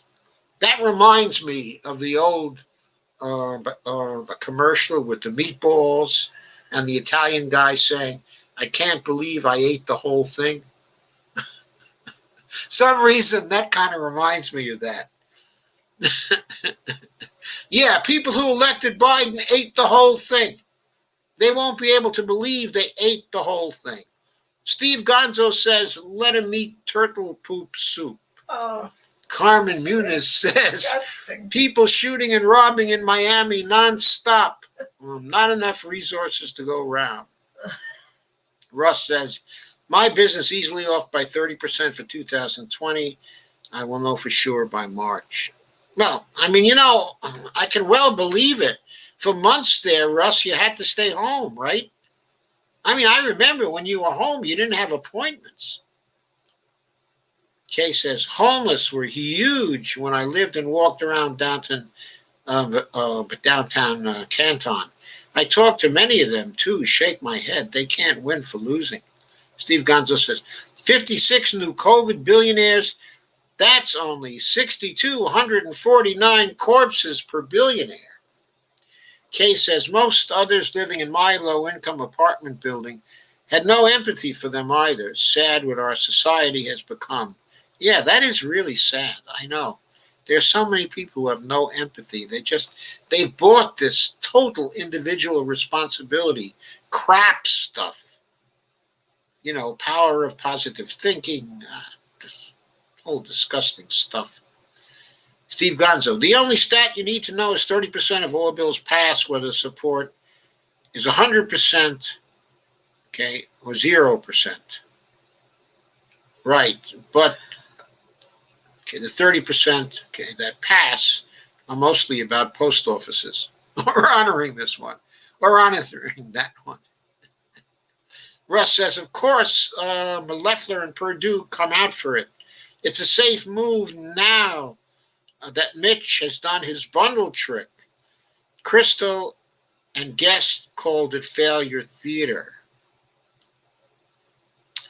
Carmen says, hold age hostage for their agenda. Shake my head. Kay said, I am scared to death of being homeless. Me too. Steve says, but you don't want to see Joe when he's angry. No. Hashtag Stone Hulk. Kay says, I can't even afford a car to live in. Steve says, 60% of Ohio nursing home staffers refusing to vaccinate. Kay says, sad, Steve Gonzo. Steve says, criminal. Kay says, they aren't required to under their employment. Steve says, it remains to be seen. I don't know. Kay says, I always was required to get flu shots and others back when I worked for healthcare when it was not for profit. And Marianne Williams says, Republicans say they don't want to release the 2K stimulus check because the money might go to someone who doesn't need it. Interesting perspective, given that 83% of the 2017 $2 trillion tax cut went to people who didn't need it, unquote. Interesting comment, Marianne Williamson. So if they don't need it, they can send it back. And Bonnie says, so if they don't need it, they can send back their tax cut. Steve says, Justin Jackson is my new fave NFL hero. Oh, I won my FAM FFB championship. Carmen, laugh out loud. What's your FAM FFB championship, Steve? And Carmen says, sweet Schadenfreude. Yes. Put the needle on the record. Put the needle on the record. Speaking of karma, COVID denier, Dr. Drew got the Rona, had to apologize. Case says, Pegosi has to go. Carmen says, so we have 1,400 more coming. Thanks, Bernie. 1,400 per person. If Bernie gets it through, I don't know if he's going to get it through. I don't know. If he wants to get it through now, he's got to deal with the Democrats and say, give him Section 230. Let him have Section 230. It's no problem. It's not necessary. It's not necessary for Twitter to correct Donald Trump's tweets. We know everything we have to know to kill Donald Trump when he tweets. Let the action begin. Bring it on, I say. We don't need Twitter and Facebook standing between us and Donald Trump. It's just like dealing with the damn trolls. Steve says, at Savage Joy Marie 1 made me cry. Hashtag force the vote. Yeah, she was sad. Great. That was sad.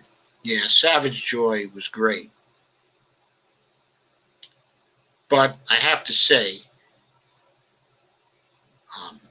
I would much rather that had never happened to her. Yeah. Much rather. Much rather. I feel so badly for her.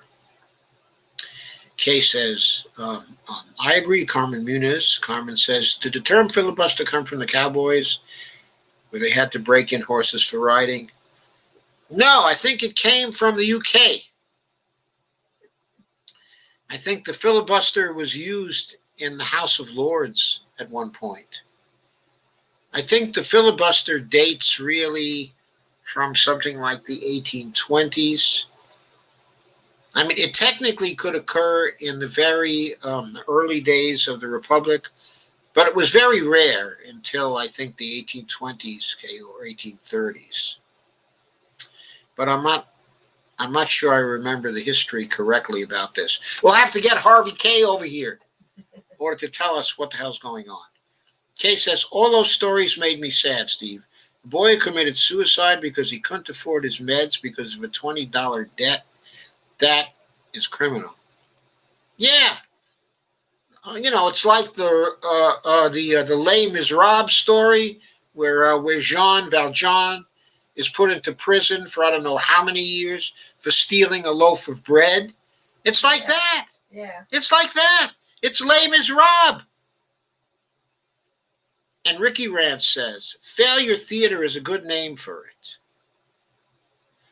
Lana says, I thought that was hilarious. That was the Bob Hockett thing. Yes, I thought it was hilarious too. Great piece of work. And Steve Gonzo says, Jimmy Dore rules. Hashtag his story. Kay says, I wasn't aware of Dore's illnesses. I was made aware of them a few days ago. He talked about them, on another show. He hurt his back. Yeah. Okay, I think he talked about it. He might have talked about it on one of his shows. I keep thinking I saw it when he was on Rising. Maybe it was when he was interviewing Crystal that he told. Steve says he's literally speaking for me. Carmen says, does Bernie get to go to sleep during filibustering? No, Mhm. he doesn't. But if he's not the only one filibustering, if a number of them are filibustering in turn, then they can do things like get to sleep, go to the bathrooms. And when people are carrying on that kind of filibuster, stuff like that, they do bring in cots. They bring in cots into Congress so the senators can snooze for a while.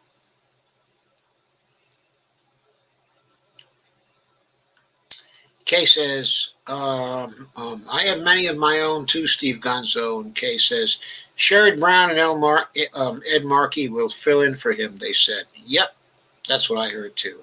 Steve said, Yellen.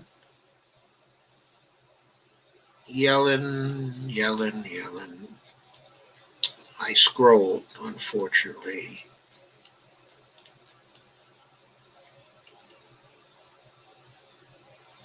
I was up to about 11:35. Janet Yellen, the Keynesian economist. I think Janet Yellen, to me, she seems that she's a little to the left of Krugman. I hope she's sufficiently to the left that she maybe has picked up, a little bit, of MMT. Sometimes I've had that kind of impression.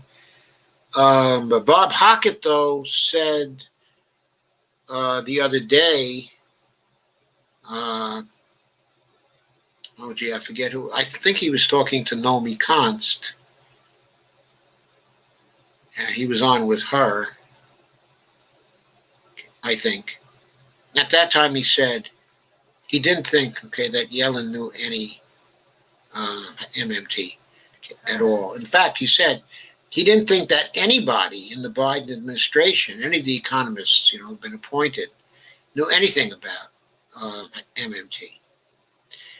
I'm not sure I agree.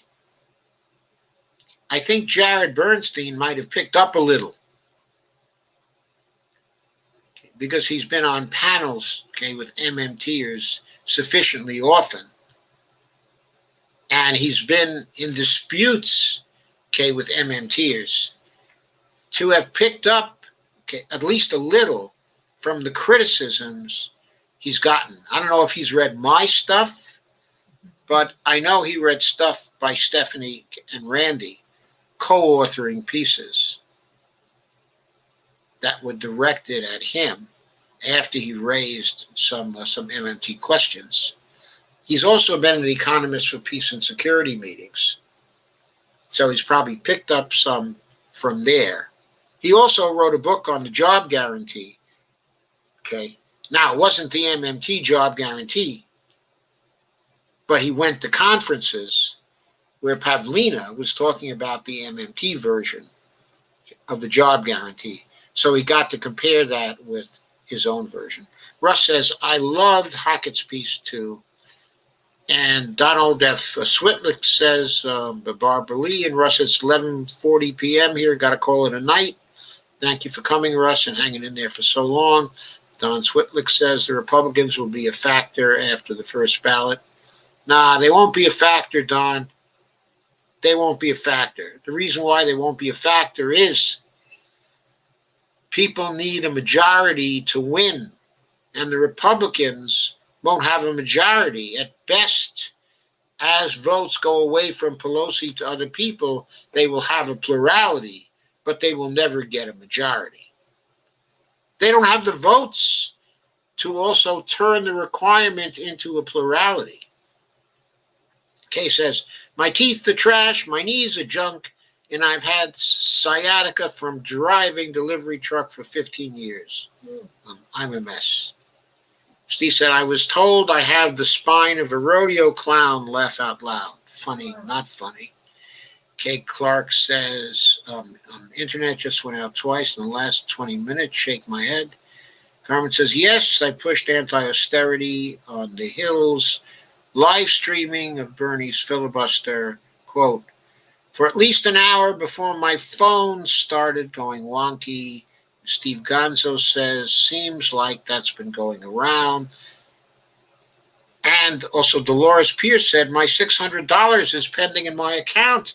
That's good news, because there's no reason why ours shouldn't be pending in our accounts.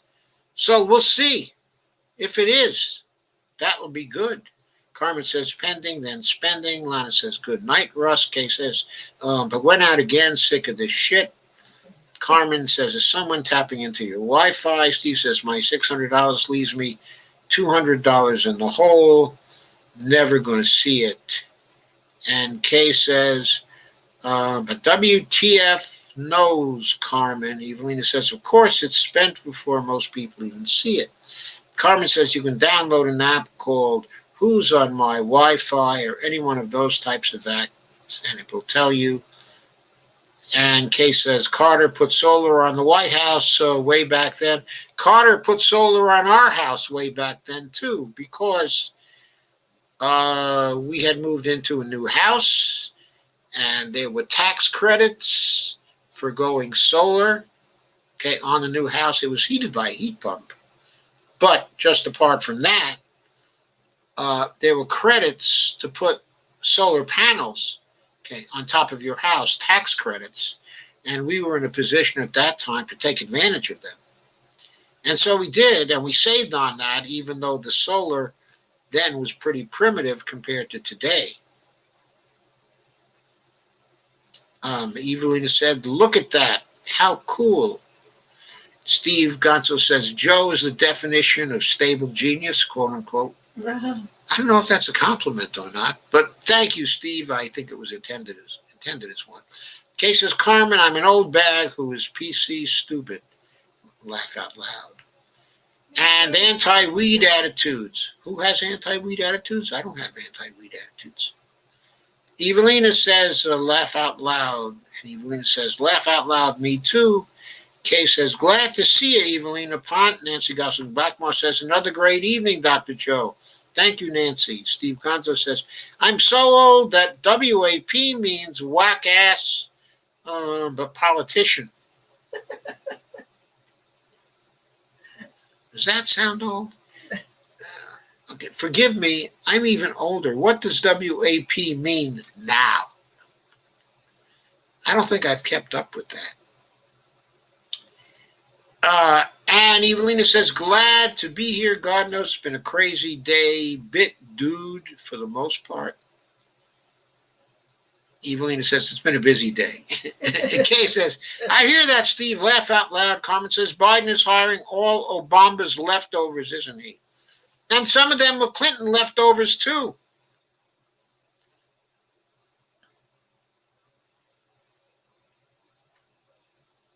Steve Gonzo said, that's a spicy meatball. That's right. I can't believe I ate the whole thing.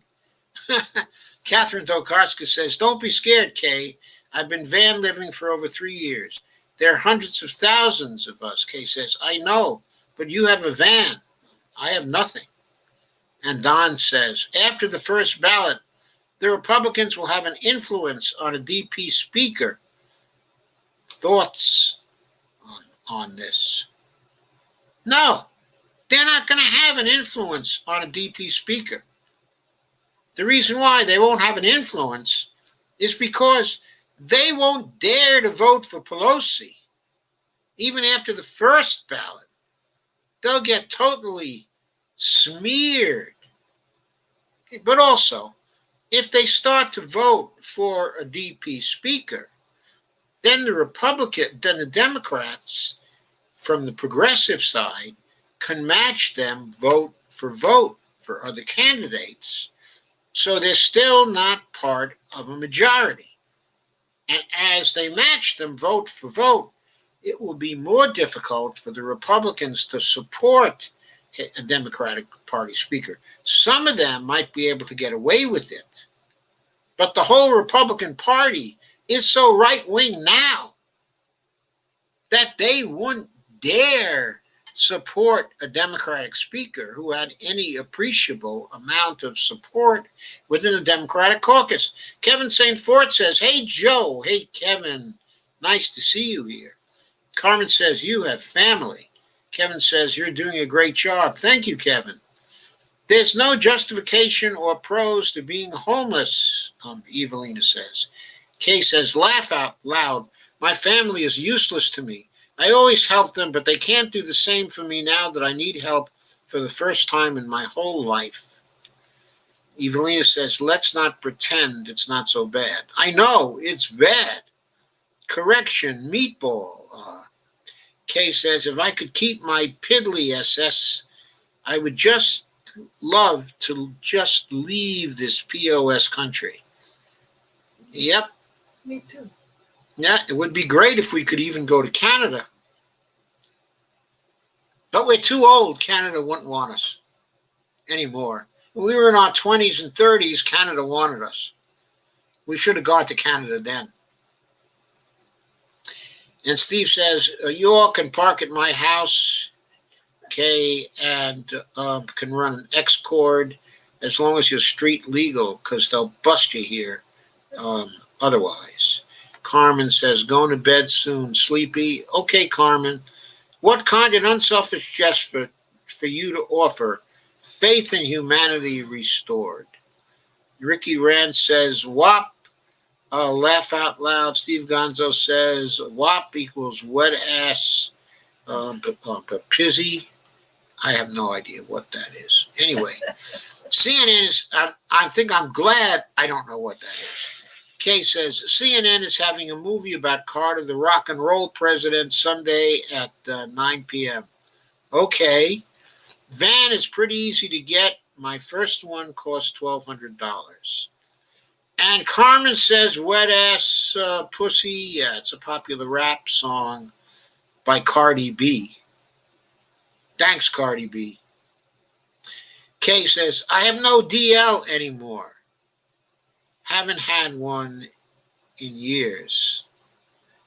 Catherine says, got to start somewhere. Here's one org that helps, and there are many retired people who go for this lifestyle, whether by choice or not. And Catherine says, gives a link to Homes on Wheels Alliance. Okay, folks, I'm now caught up to where you are, and I'm getting tired, and Bonnie is getting tired, and you must be getting tired too. So thank you for coming. Okay, and I'm going to say good night. I do want to give you a show tomorrow, but not tomorrow evening, because it's New Year's Eve, and Bonnie and I have things to celebrate and to do on the eve, okay, of New Year's. So I may be around earlier in the day, maybe 1 o'clock or so, and I may do something by 1, but I'll certainly want to be totally done by 3. And Steve says, seriously, and Dolores says, thank you and good night. Thank you for coming, Dolores. Thank you for sharing. Thank you for being here. You're great. And Ricky Rand says, thanks, night. Thank you all. Thanks for staying.